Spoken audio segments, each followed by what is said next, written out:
and we are diving into a topic that's on many minds. Yes, so will there be a second round of H-1B visa lottery, friends?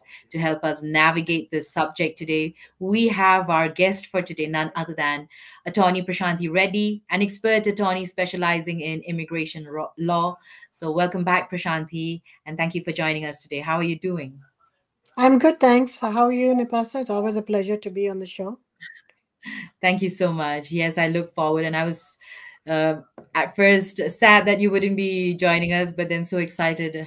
Thank you so much for joining us, and I'm sure folks out there are also very excited for this session today. So, yes, are you, Prashanti? What can folks expect from us today in this episode? We thought we'd do today and ask me anything and focus on really on whatever questions we get from the audience, and let's hope we get a Mhm. lot of interesting questions.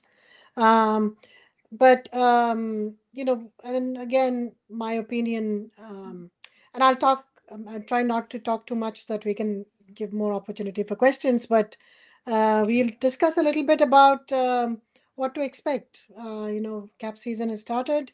We're seeing Yes. people have started filing. What to expect? Will everyone file? What registrations that have been picked will everyone file their H1s, or will it be like last year where people got picked but no one filed and so they had to have a second round lottery? So I guess we Right. will dive into that a little bit.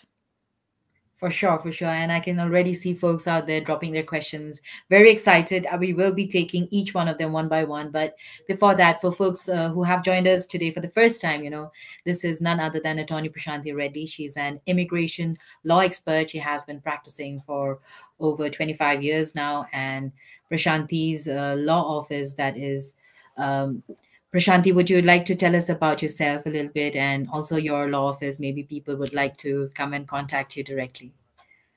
Sure. So we're located in Midtown Manhattan, close to Penn Station, in New York. Um, if you're not from New York or New Jersey, you won't know where Penn Station is. So I have to tell you where we are. I just presume that everybody knows about New York because I live there, but that's not true. Yes. And I've been practicing since 1997, so close to 30 years now, I'm going to be. But yeah, so 25 plus. I do business immigration. We take care of H's, L's, TNs, you name it, E3, green card Mhm. cases, employment-based 485s, EB1, 2, and 3, as well as F1, that is student visas, and also Mhm. family-based.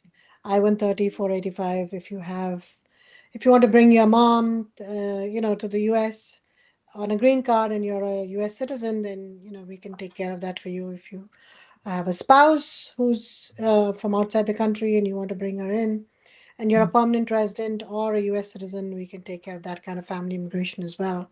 Children, any immediate relative, we can do it immediately because there's no visa number required for Mhm. immediate relatives. So that's something that can be done immediately.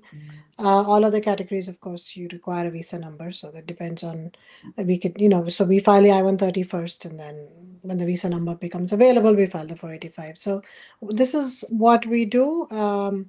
And I can be reached at readysq.com. And if you need to reach me over the phone, 212-354-1010. Yeah. Thank you so much, Prashanti. And folks out there, this is an Ask Me Anything session. So please feel free, to type your questions in the chat or comment section on any platform you're watching. And yes, we'll do our best, to address as many of your questions as possible. So let's get started. I think, Prashanti, without further ado, let's take up our first question today. And that is on YouTube from Shushant. Shushant is asking, I'm on L1 and filing H-1B petition. Does my status automatically change to H-1B by October 1st after my H-1B approval? Or can I continue to work on L1 and change to H-1B later after I find a better opportunity? So if you're filing a change of status, then once the H1 gets approved, and if the change of status is also approved, there are two parts to it. One is you're Mhm. filing for a H1 petition to get it approved. And so if you qualify, that'll get approved. And then you're filing within that for a change of status. You're requesting a change of status. So as long as you are currently in status, your change of status request will also get approved, in which case then your status automatically changes to a H1 from an L1. And so as of the approval, you have to, since you requested it and it got approved, your status changes to a H1. So you'll have to work on a H1. If you don't want that to happen, then you should file for a H1 counselor processing. And then at your leisure, leave the country, go get a visa, and then come back on a H1. Then you can control, when you want to change to a H1. So that's how you would do it. Okay, thank you so much, Prashanti. And I hope, Sushant, that was pretty clear. If you have more questions, we are here for some time, so keep commenting, all right? Let's take up the next one. This is from Raki on YouTube again, asking, my employer is starting my H-1B petition since it got picked up in the second round of lottery. I wanted to know if I can book visa slot for Dropbox in India before my H-1B petition gets approved. Can I? I wouldn't advise that, though I see why you're saying that, because it's taking so long to get the visa slot. I do think that they ask for the information about your H1, the receipt number, etc., when you're booking the slot. Actually, maybe not, because I know a lot of notarios are booking visa slots without actually a person behind the visa slot. So they just book visa slots and then sell them. So I know that. So you could, but I would advise against it, because you don't know whether that H1 is going to be approved or not. I would suggest that you do it after you get the approval, though you could book it and then cancel it if you didn't need it. Okay. Raki, I hope that is pretty much clear for you. And if you have more questions or you need more clarity, you can keep commenting your questions. All right. Let's go on to the next one. This is Riha asking, also on YouTube. When does the second round of the H-1B visa lottery typically take place? And what are the important deadlines for submitting applications and supporting documents? So the second lottery would take place after all the present cases are filed. So the deadline to file the H1s for the first lottery is June 30th. So once that's done, then USCIS will take note of how many H1s were filed. And if they see that the 85,000 cap is met, then they will not have another lottery. But if they see that, people they've obviously picked quite a few registrations and more than 85,000. So if they see that, those people have filed, even if some people haven't, if that 85,000 number has still been met, taking into account ones that didn't file, they always pick more, as I said. So if they have enough from the first pick, then they won't do another lottery. But if they see that despite having picked more than needed, if that is not enough, and if those people who have not filed registrations, don't file a H1, then they might have another lottery. So yeah, the when is anytime after June 30th. It could be in August, it could be in September. So we just have to wait and see. Okay. Okay, great. Let's look forward. Let's see what happens. And what do you think, Prashanti? How is it going otherwise, right now for you to, I mean, you must be also dealing with some of the H-1B cases or going to deal with in this next month. So how busy is it going to be for you? It's already busy, and I'm hoping that people will give me documents sooner so that we then are not stressed out in the last moment, right, to send out cases. But that's how it is. They're always either they're waiting for the beneficiaries to confirm whether the they want to file the H1 or not, or they're waiting for documents. Sometimes employers don't have the POs that they want, and they're hoping to get it, and they're holding off because of that. So it's always Nipasa busy in June, because everything is always last minute. Even if you have 90 days, they will file it in the last 30 days. So And what happens because of that is, you end up not, paying attention to a lot of things, because if you're in a last minute crunch, then you can't afford to do a lot of things that we would otherwise do in our office, right? I mean, looking at Mhm. every detail carefully, doing an evaluation before filing of the case. Now you can't do an evaluation because the evaluators won't give you the evaluation because they're so busy, right? Mhm. Um, so I just like the things to get done in advance so that we can do it properly, but it's not always in my hands. I'm complaining, but yeah, all of us immigration attorneys go through this stress in the month Sure, of I'm June, sure. but it's all good business. If we have business, that's, we can't complain. But, Right. just for people out there, file your H1 is ASAP. Don't wait until the last minute, because of any, if the package is not sent properly, if something happens, then if it comes back, it could come back after June 30th, and then, your window of opportunity is gone. Right. Anyway, let's take up this next one. It's already on the screen. This is from Rishabh on YouTube asking, my H-1B got selected in a second attempt this year. I heard that there's another round of layoffs in my organization in a couple of months.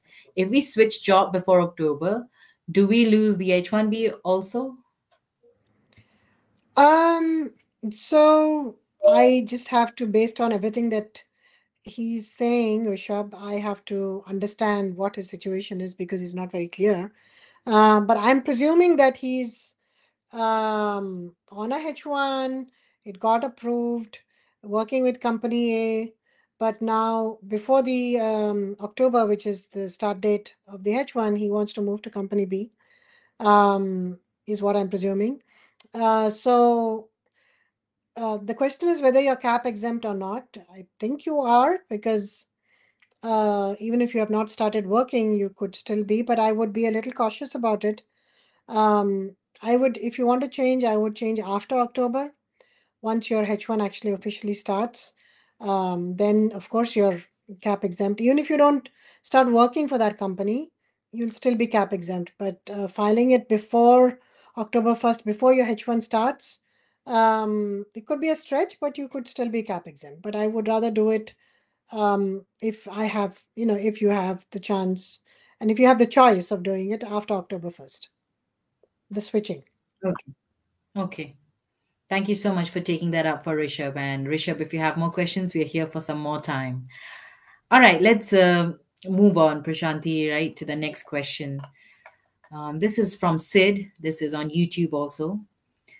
What if your pay is around $1,200 less than minimum wage of the H-1B application? Should I require to match minimum wage for from H-1B start October date, or is it, or does it need to be, or does it need to be that during petition? I hope that is clear. Um, Yeah, so the prevailing wage, it's the prevailing wage, not the minimum wage. So the prevailing wage has to be paid as of the start of the H1, that's on October 1st, or later if you get the approval later, whenever you start. And it doesn't have to be from the date that the H1B is filed or when it's pending. So you might be on an F1 now. You can continue to get paid your F1 wages, and only October 1st you will have to raise the your employer has to raise the your wage to be equivalent to the prevailing wage. It cannot be less than that. If you think your employer will not do that, then again, maybe you want to file for a H1 counselor processing if you have not done that already. And then choose to start at a later point when your employer is willing and able to give you that prevailing wage. Then your status doesn't automatically change as of October 1st. You file counselor processing, you get the approval, you have to leave the country and go for a visa. So if you're willing to do that, then you can use your H1 at a later point and continue to be on your F1. So that's one way of doing it. All right, all right. Thank you so much. And Prashanti, we've had questions in our previous sessions also, and they have commented in our YouTube pages. The links where we have posted them. So I think it's very wise to take them up as well. So let's take this one first from Sivaram I Reddy. Hi, this is just an academic question. What is the validity of H-1B once it is issued? A, a case in point is H-1B was issued to Mr. X in 2004. Can it be reused? So the validity is will be on the petition. Um, so I think what he's asking is not what is the duration of the H1, but he's asking how, can I, as long, so the answer to that is as long as um, there is validity on the petition. So you have to see what the I-797 notice says, and if it's still valid, so for example, if you got it for 3 years, it'll be valid for 3 years. So you can use it within that duration. So that is your validity. All right. Okay, thank you. I hope that is pretty clear. And let's take up the next one also immediately. This is from Siddharth Sharma asking, hello, thank you for the wonderful video. I had a F1 visa that expired last year. Based on your video, I qualify for a visa waiver interview for B1, B2, but the questionnaire on scheduling website is asking me if I held a previous B1, B2 visa. If I select no, it takes me to the normal interview scheduling. If I select yes, it takes me to the Dropbox appointment. I'm confused. Why is there not a question for F1 or other non-immigration visa? What do I do? Right. So I'm not quite sure because I don't deal with consular processing and entering, the application forms. I'm not sure why it's not appearing, but generally, so previously what it used to be is that only if you had a visa in the same denomination would you qualify for a visa waiver. So say you had a B2 before and now you're applying for an extension, that's when you qualify for the visa waiver. But then I also heard that people who had a different kind of visa status, but I think that doesn't apply to B2. For a B2 visa waiver, you have to previously have been on a B2 and then only you'll get the visa waiver. But if it was, I think, some other visa, then like F1 to a H1, something like that, then you might still qualify for a visa waiver. Uh, Again, I'm not 100% sure, so I don't want to say something that, could be wrong. But I think for a B2 specifically, you have to previously have held a B2 visa to qualify for that waiver of the interview. Okay. Thank you for taking that up, Prashanti. Let's move on to the next one. Um, let's take up this next one on YouTube from Haza asking, or okay, no, the one on yeah. Let's take that up. So this is from user. I applied for C1D visa and consulate officer said he had requested for waiver on my behalf. Does it mean he had applied for me for waiver? And also, please kindly advise how the further process works. What's a So C1D? What is it? I can't see the. you And can't see. there's not Okay. enough information. Why waiver? So What there's was more the purpose information. of? Hi, ma'am. Still, I didn't receive any email from consulate. Also, I'm not able to track the waiver status. Please kindly, if you have a link or contact details of Mumbai US consulate to track my waiver details, share with me. Yeah, it's very Okay. hard. I don't know what the waiver is based on, but if you're filing for a waiver and you're trying to get information on it, first of all, to get an approval on a waiver is very difficult. In most instances, they don't approve it. Of course, it depends on what basis you're filing the waiver. Is it a non-immigrant visa waiver or is it an immigrant visa waiver? Um, if it's an immigrant visa waiver and you have a U.S. citizen spouse or something like that, that's easier. These non-immigrant visa waivers are very difficult to get, and the consulate is difficult to contact. Whatever email is on their website is what I use to contact the consulate, and they don't always respond. And even if they respond, sometimes it's an automated response, so you don't really get much information from them. If I get a denial of a waiver, then I think that the denial was not done on proper grounds, then I usually approach LegalNet, so that they can review the denial and give their opinion, and then I would send that back to the consulate. But in your case, that's not the case. The waivers decision still hasn't come. So I would just use the regular Mumbai consulate email address that's on their website to contact them further. Thank you so much, Prashanti, for that advice. And yeah, thank you so much for taking that up.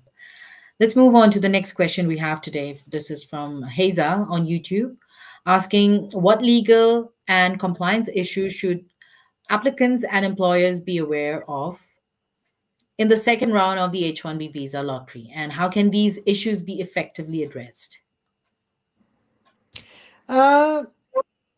We don't know, first of all, if there will be a second round or not, but I presume she's asking if there is a second round this year. Mhm. Then what are the issues, if any? There are no additional complications or issues that is different from the first round. With the second round, if they do have a second round, then what will happen is that they will give you 90 days from the start date. So you'll get another 90 days. So if they do it in July, then you'll get 90 days after that, after the date that they announce it. That's it. There is no additional, there's no differences between filing a H1 for the first lottery or filing it for the second lottery. The start date, of course, can't be October 1st, because that's one of the things, that start date should be October 1st or later. Now, USCIS has clarified that, and especially for the second lottery, because you might be filing the petition after October 1st, so you can't put a date that has already passed.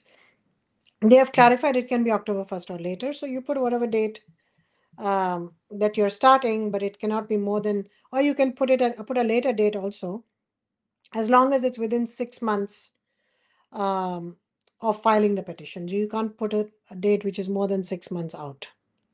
So as long as you're following that, I think it's pretty much the same, first lottery or second lottery. Okay, thank you so much. Haza, I hope that is pretty clear. And if you have more questions, keep dropping them in the comments, all right? Going to Pavan, this is on YouTube again, asking, I am going through an attorney for a fiance visa. I got an RFE, but my attorney is busy with H-1B petitions for a month. Instead, can I mail the documents to USCIS myself? Fiance visa Instead, can I handling. mail the document to USCIS myself? It's a simple divorce copy. Okay. You should be able to, but I would ask you to just send it to your attorney for review. And I understand that they must be busy, because we are too, everybody is. So I would just send it to them first and ask them if it's okay, and then mail it myself. Just ask them to review it. I'm sure they'll have time to review it. Maybe not have time to send it out, but maybe review. They might be able to review it. So try that. Okay, all the best, Pavan. And yeah, let's move on to the next one then. All right, this is Varnika. Varnika on YouTube asking, I recently got picked in the second H-1B lottery. How long is the normal processing time for someone who files after getting picked in the second lottery? So I guess everyone who's talking about the second lottery here is talking about last year's second lottery, because Probably. there's been no second lottery this year. Yeah, no There's only been lottery. one There's no second lottery. lottery this year. Um, Yeah. so I'm not quite sure what they mean by second lottery. I'm presuming they're talking about last year, because we've had a bunch of Yeah, for questions. So I'm sure. wondering what I've missed. Has there been a second lottery and I missed it? So I don't think so. So if you're talking about, and please do clarify if you can, but if you're talking about the second lottery from last year, then the question is, I recently got picked.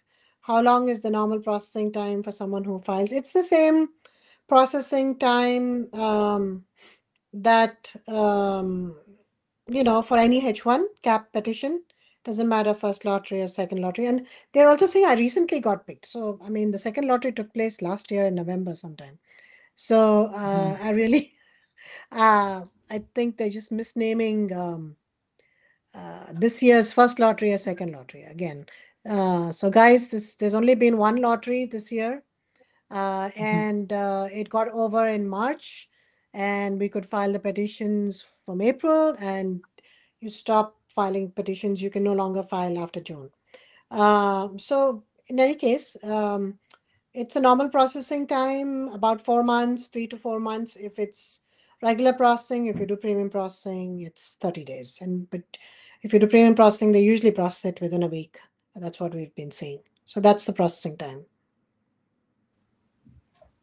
Okay, thank you so much, Prashanti, for taking that up. And Varnika, I hope that was pretty clear. But if you want, I mean, we would also like to know which lottery are you talking about. So if you could clarify, Yeah, was it the one in right. November or March? Yeah, that'd be great. Thank you so much. All right, moving on. Let's take Baldeep Singh asking, how will a second round of H-1B visa lottery impact the processing timelines and approval rates for pending H-1B visa applications? And what strategies can applicants use to minimize delays and ensure success? Good question. I don't think it will impact the processing of the present petitions that are being filed, the first lottery petitions. They shouldn't. There's no reason to impact those cases. The USCIS will follow the normal standards for approvability based on whether it's a specialty occupation, whether there's availability of work, whether the person, if filing for a change of status, is presently in status. So these are things that they look at, and they'll continue to look at it, I think, in the same way, whether there's one lottery or two lotteries. And so I don't think that'll impact the processing. What will impact the processing is if there is some new law. Um, there is a new potential a new law which is not yet finalized, but it has been published, a proposed regulation.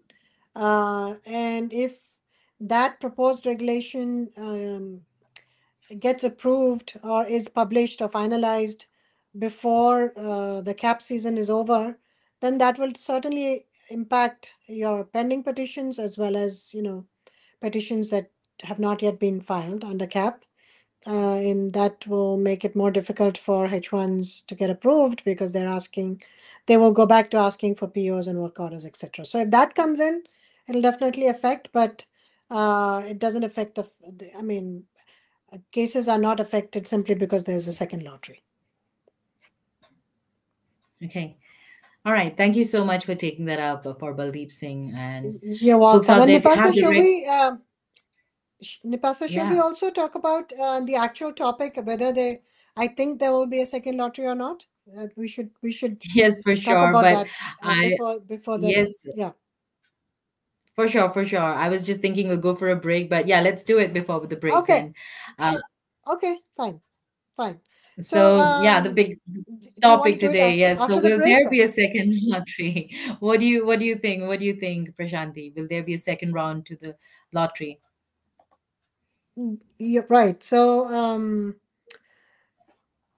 just going through the numbers from the previous years to give you a perspective, right, of what the previous year's numbers look like.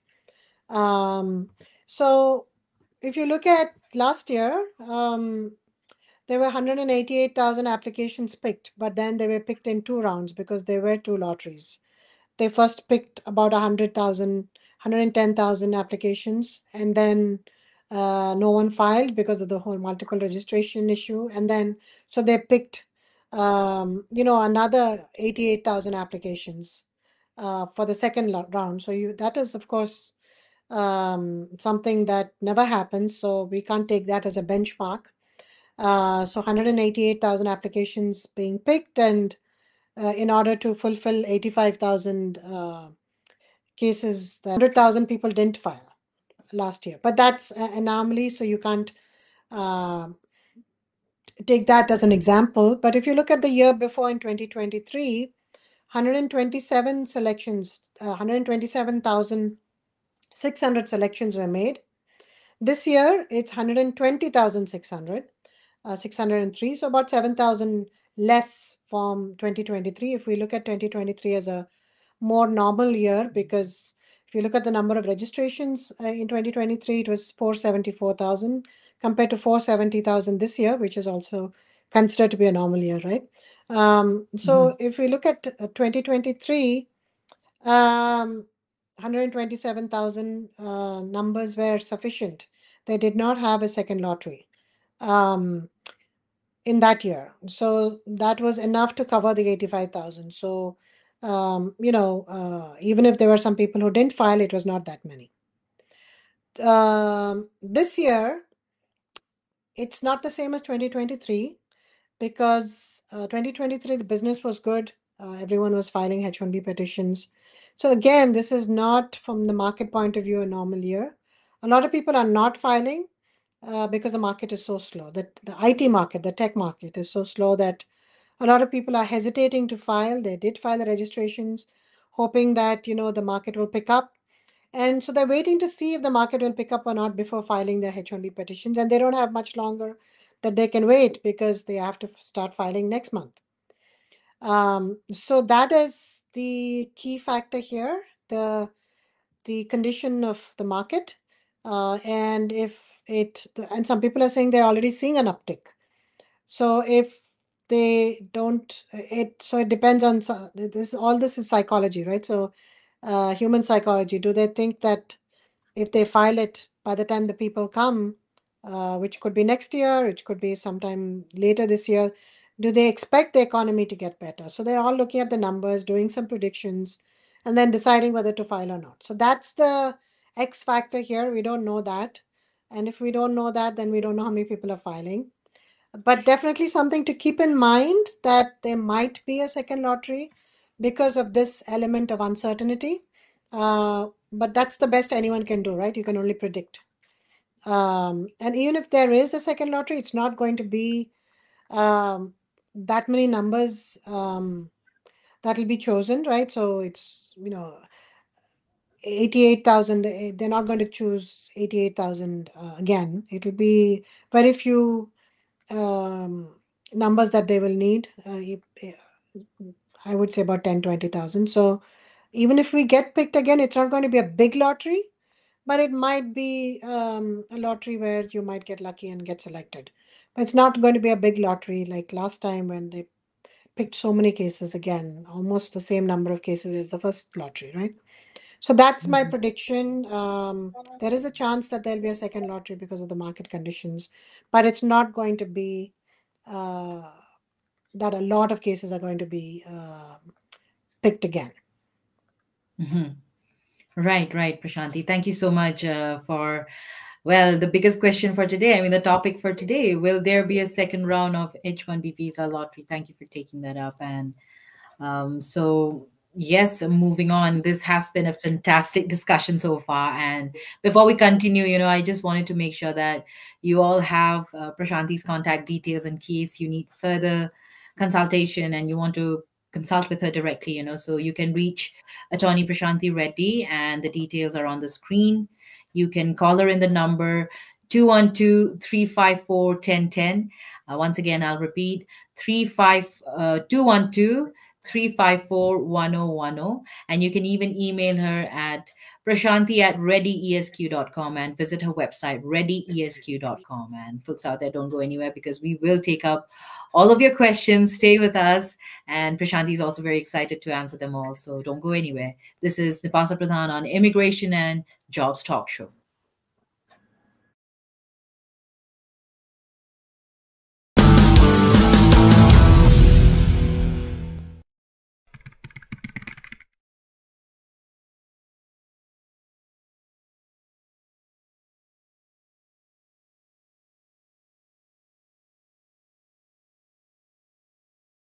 Consultant seeking a new opportunity? We offer job placement services for U.S. citizens, green cards, EADs, and visa holders. We also sponsor various work visas like H-1B, E3, TN, and green cards. 20 plus years of experience in the industry. Exceptional employee benefits. Highly rated by our employees. Global presence with 200 plus recruiters and direct clients.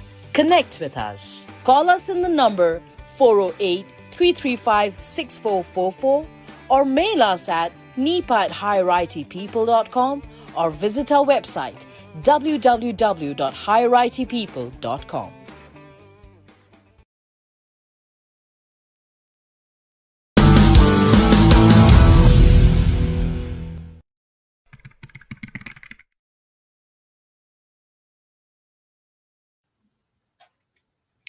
Hello and welcome back, everyone, to Immigration and Jobs Talk Show. I hope you had a nice break. And for those joining us, I'm Napasa Pradhan, your host for today. And we're just done with the first half, back from the break.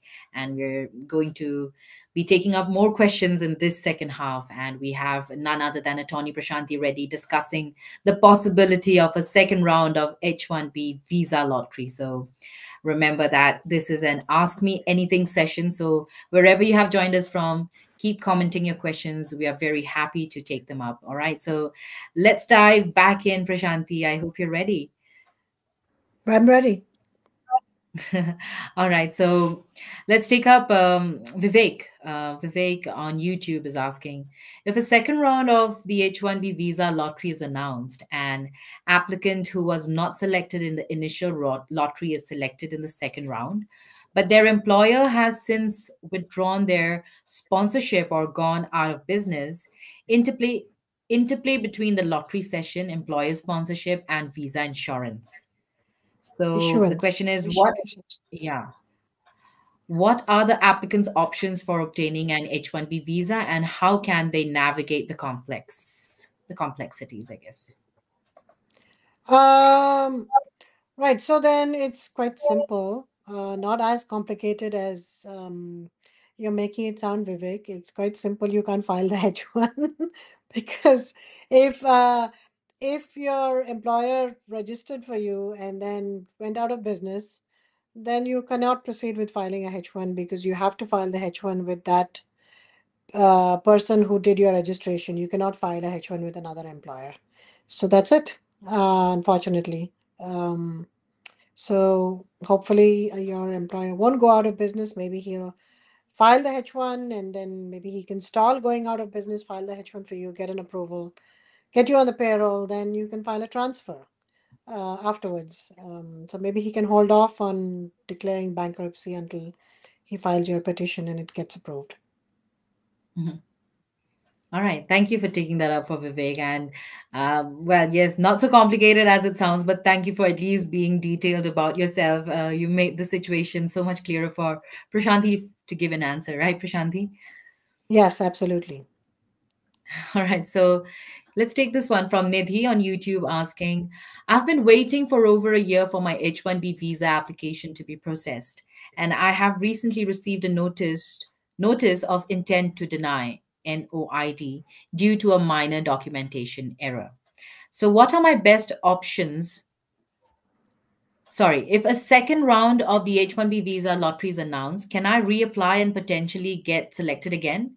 Or will my previous denial and the ongoing application process impact my chances? So you have to, yeah. Sure. Go on. We'll take up the next after that. So there is no reapplying for the lottery. Remember, if a second lottery means that they're going to hold another round of picks, they're going to have another lottery for the existing people who registered in March. So you're not going to be able to reapply again. But if you've already been picked one time, you're not going to be picked again, right? So you can't reapply. You can't. You're removed from the pool, so you're not going to be picked again. So that's not going to work out the way you thought it would. So you'll have to potentially. What was the issue with the why can't they file the H-1B petition this time? Go back and see what the issue is.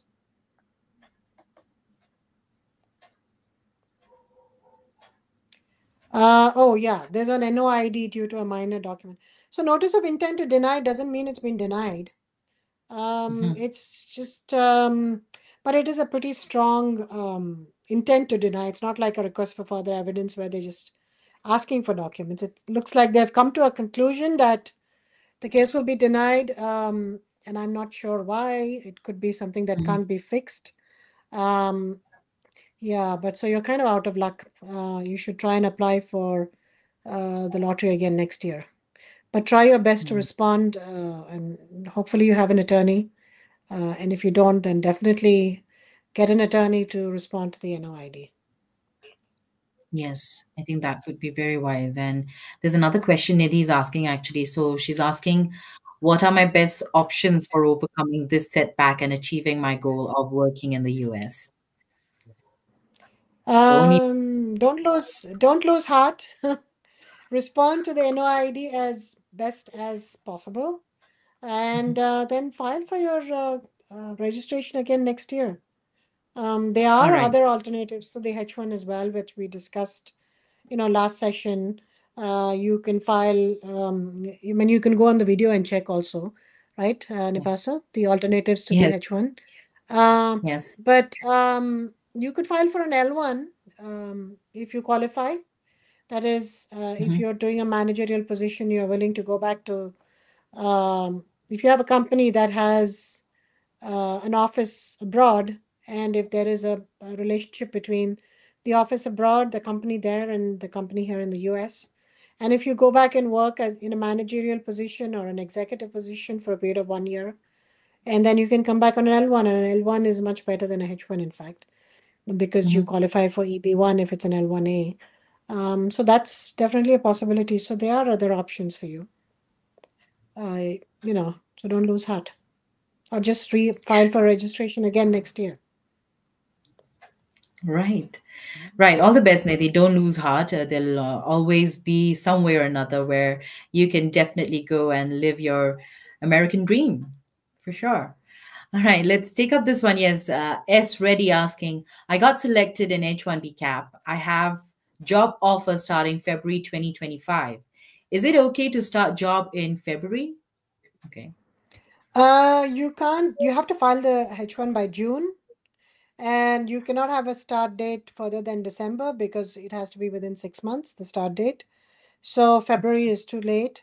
Um, I would instead do just a consular processing so that um, you put the immediate start date, and but you don't arrive into the country until February, which is fine. By the time you go through the whole visa thing and you get an approval, file in regular processing, it will be that around that time anyway, and then you can then change your status to come in on a H1 in February, and then start working on get a visa and come in, and then start working in February or whenever you choose to. Hmm. Okay. All the best. All the best to S. Reddy. Let's take up the next one now. All right. Let's move on to Chandan. Chandan asking, my H-1B was picked in second round of lottery. So this must be last year again. Am currently on L1B H and wife is L2. it Okay. L1B? Yeah, might be L1B. Yeah. L1B and wife is on L2s. Wife does online business of selling goods on eBay. Now, since change of status will happen from L2 to H4, I believe she cannot do any kind of work until EAD is approved. Is this correct? Yes, it is. You have to wait for the H4 EAD to get approved before you can work. Unlike an L2, which you can work automatically if you have the L2 status and you don't need to wait for EAD. On a H4, it's different. You have to wait for the actual EAD approval. Okay. So, is it like degrading or something like that? Like coming Yeah, the down from benefit, the a higher H4, yeah, position? yeah, I mean, the L2 has more benefits than H4 does because it's also harder to get an L1. Not everyone qualifies for the L1, right? So being on an L2, they've given it more advantages. There are definitely more advantages to an L2 when compared to a H4. But then there are more people on a H4. So I guess that's why they did that. Okay. All right. Okay, we will take up all these other questions in today's stream right now, but let's take up the other ones in our previous session. We had some more questions for you, Prashanti. So these are questions that can only be answered by the expert. So let's take this one. This is Vimal asking, facing the same issue here. I'm not so sure which one. I had F1 visa before, which expired last August and want to apply B2 to attend my best friend's wedding. I filed DS 160 and created profile at US Visa scheduling website, but in interview waiver section, it's not showing me these new questions and directing me to schedule an appointment. I don't understand what's the issue as I'm clearly eligible according to the criteria they listed. Any help will be appreciated. Let's get back to these people, Nipasa. Just since we have a bunch of people asking these questions, let me research it again. But as far as Sure. I know, for a B2, there is no interview waiver if you've not been on a B2 before. But let's look at it again since this is the second person that's asking that, and we'll respond to that YouTube offline, that YouTube comment offline. All right, sure, Prashanti. I think that'll be best then. I will forward these questions, which can only be answered by you, an expert. So, all right, let's jump in right back to our session today. Then we have some more questions from our active viewers. Thank you so much for being so participative and interactive. It'll be so nice to also get to know where you're actually joining us from, which state or city. Please tell us. All right, so yeah, we have Sai on YouTube again asking, I heard that USCIS will be conducting a second round of lottery for H-1B visas. Very nice. I didn't hear that yet, but yes, I have recently changed my employer, and my previous employer had filed for my H-1B this year. I did not get picked last time. Did I completely lose my chance for H-1B this year, or is there any other way? I'm not sure what the fact scenario is. Did not get picked, got picked, second lottery, first lottery. So I am presuming then I heard you say, okay, I have recently changed my employer. My previous employer had filed for H1. I did not get picked last time. So this time did he get picked? Is that what it means? I No, don't he's know. asking, so did he completely lose his chance since he did not get picked last time? That's what he's asking. Or is there going to be any chance? It's not about last time, it's about this time. So if you filed a registration this time, and again, correct me if I'm misunderstand the question, Nipasa. If you did not get picked last time, then you could have filed the registration this time in March, and not getting picked one time doesn't mean that you will not get picked the next time. It does not impact you in any way. But if you have not get picked, did not get picked this time in the registration, then if there is a second round this year, then there's a chance that you might get picked. Hopefully that answers your Okay, let's question. always hope for the So you best, did I not think, yes. completely lose your chance if you have filed if you have filed your registration this year. It doesn't matter what you did last year. There's a chance that you might get picked in the second round if they have it. We don't know as yet. We have not We heard that don't there'll know. be a second round, and you will not hear that there will be a second round until the first round gets over. So they don't know yet how many people have filed. So they have to first get that number. Right, Shanti.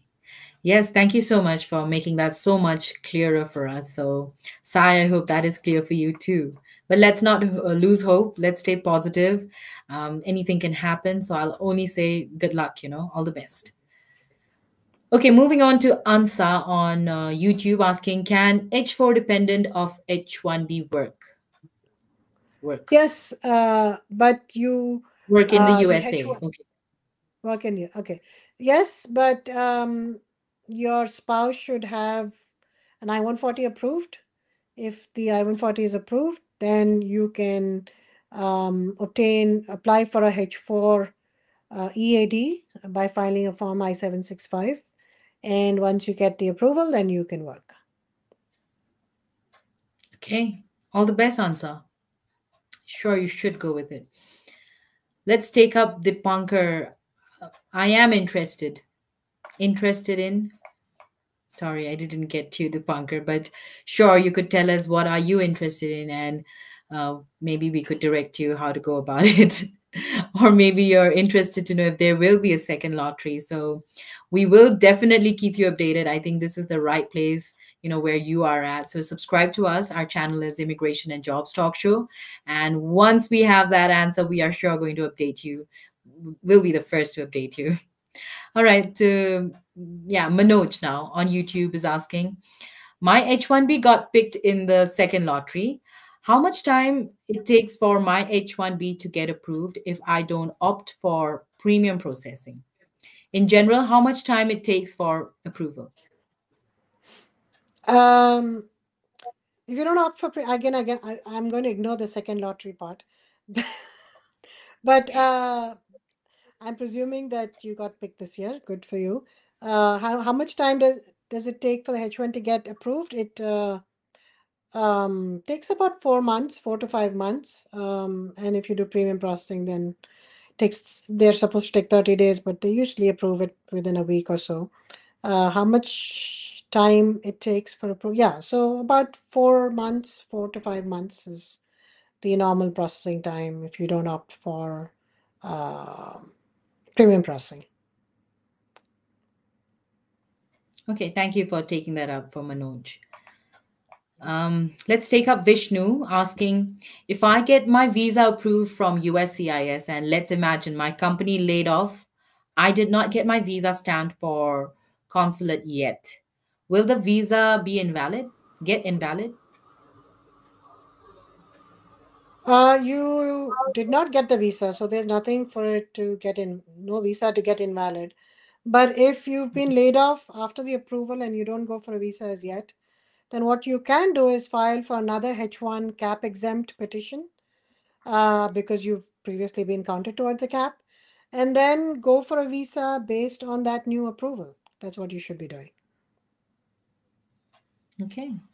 All the best, Vishnu.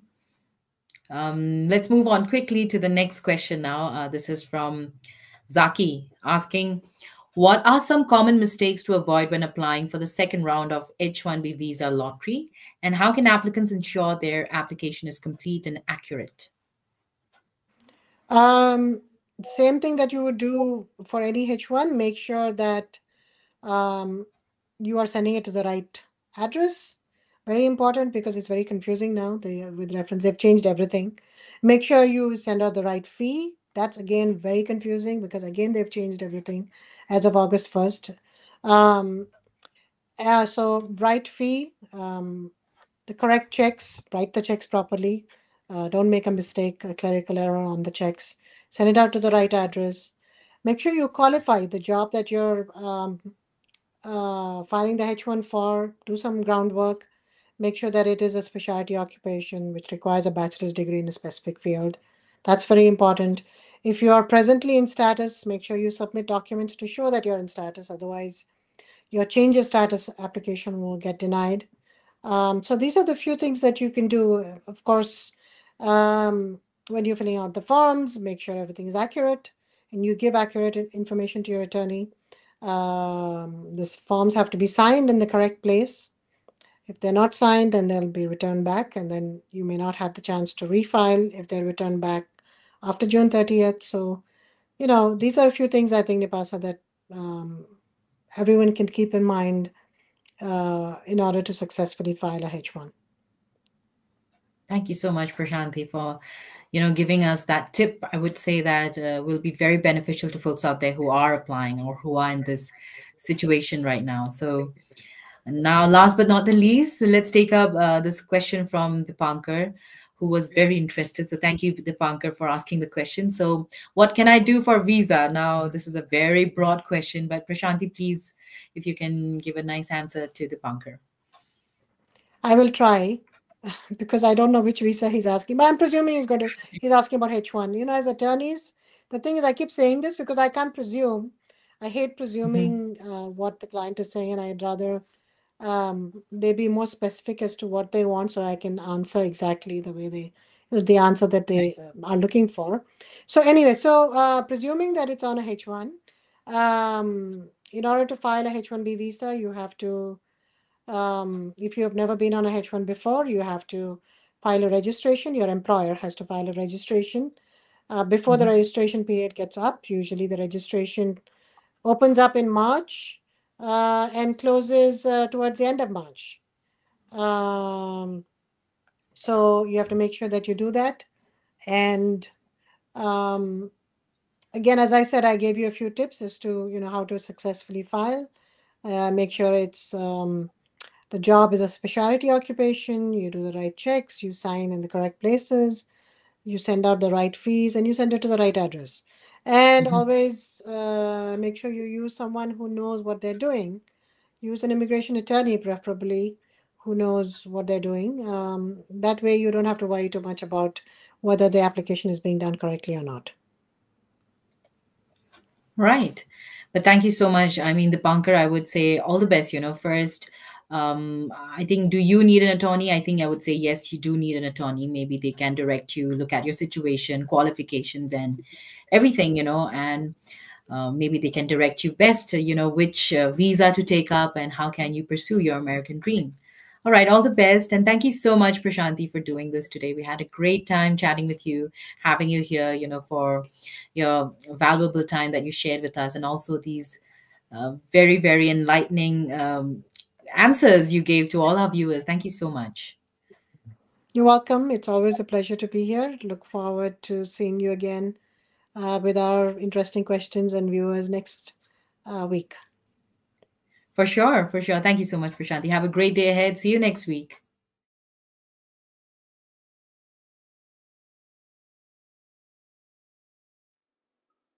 Don't forget to subscribe to our videos if you like what you see. Also, give us a thumbs up and share the video with your family and friends. Thank you.